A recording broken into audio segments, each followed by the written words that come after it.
यम के नाम पर दीपदान, यानी एक दिया यमदेव के नाम पर, यमराज के नाम पर भी दीपक जलाने का विधान है।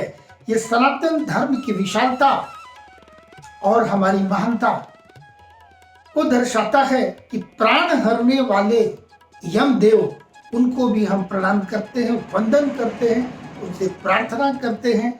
उनके नाम पर भी हम इतने महत्वपूर्ण समय में हम दीपदान करते हैं। तो इस बात की विशेषता को ध्यान पे रखते हुए मैं बताऊं, धनतेरस के दिन दीप दान करने का विधान है।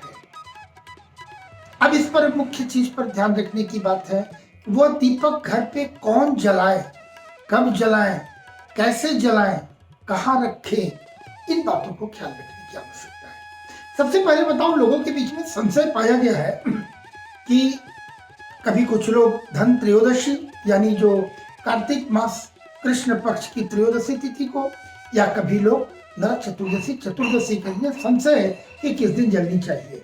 तो भगवान धन्वंतरी की पूजा के पश्चात रात्रि के समय धनतेरस के दिन ही दीप दान करने का विधान है यमदेव के नाम पर। हाँ, ये जानना है। कभी कभी ऐसा भी देखा कि पुराने दीपक यमराज के नाम पे निकालते हैं। बिल्कुल नहीं, हमारे लिए पूजनीय है, सबों का कार्य बटा है। हाँ, ये कार्य वितरण किया गया कि इनका काम। और यमदेव भगवान सूर्य के पुत्र हैं, उनकी बहन यमुना है। हम गोवर्धन पूजा के दिन भी इनकी चर्चा करेंगे हम विस्तार से। तो ये भी हमारे लिए पूजनीय है, किंतु वह भी देवता ही के ग्रुप में आते हैं, भले ही वो प्राण हरने वाले हैं। तो मृत्यु तो अवश्य भावी है। तो हमारी मृत्यु कैसी हो, अकाल मृत्यु ना हो, इन बात की भी हम उनसे प्रार्थना करते हैं। तो यम दिया के लिए सबसे पहले जाने, मिट्टी के कोरे दीपक होने चाहिए।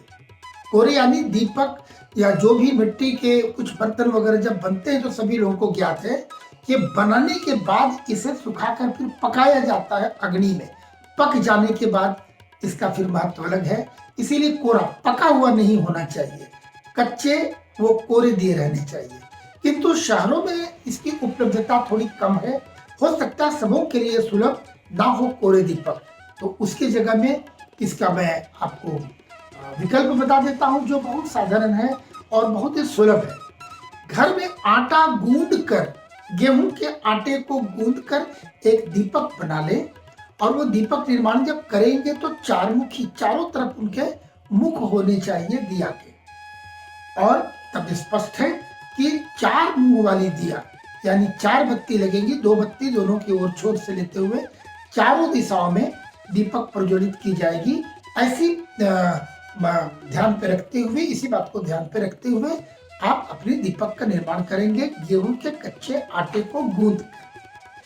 जब घर के सभी सदस्य सो जाएं तो घर के जो मुखिया, यानी घर में जो सबसे ज्यादा उम्र के लोग, जो सबसे बुजुर्ग हैं, वो नानी दादी हो सकती हैं, माता जी हो सकती है घर में, तो ये आपका काम है कि घर में सभी के सोने के पश्चात आटे के उस दीपक में तेल, ये तिल का तेल डालेंगे उस दीपक में, और नई रुई की बत्ती बनाकर उसे चार मुखी लगाएंगे।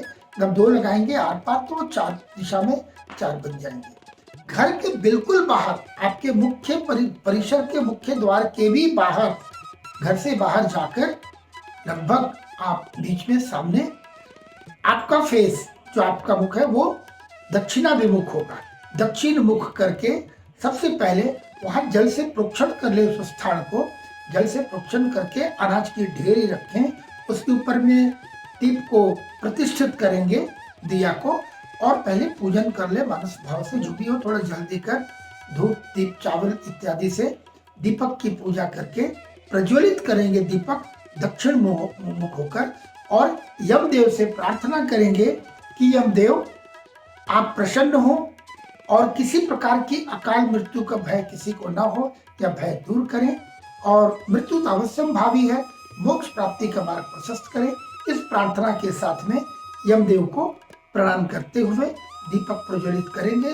जल देकर प्रणाम करके, प्रार्थना प्रणाम करके आप पीछे घूमकर घर के अंदर प्रवेश कर जाए। स्मरण रहे, जब आप दीपक प्रज्वलित करके दीप दान करके पीछे घूम के जब घर के लिए आप चले हैं, पीछे मुड़कर वापस नहीं देखनी चाहिए। प्रार्थना करके सीधा घर पे चले आए। यही विधान है यमदीप का। तो त्रयोदशी के दिन आटे के दीपक में 4 मुखी दिया और तिल के तेल से बत्ती बनाकर प्रज्वलित करना, पूजा करके श्रद्धा भाव से प्रणाम करके चले आएंगे। तो ऐसा ही किया जाए और आने वाली पीढ़ी को भी ये जानकारी देती रहनी है कि कैसे किया जाता है। अपनी बहू बेटियों को, बच्चों को भी अवश्य बताएं।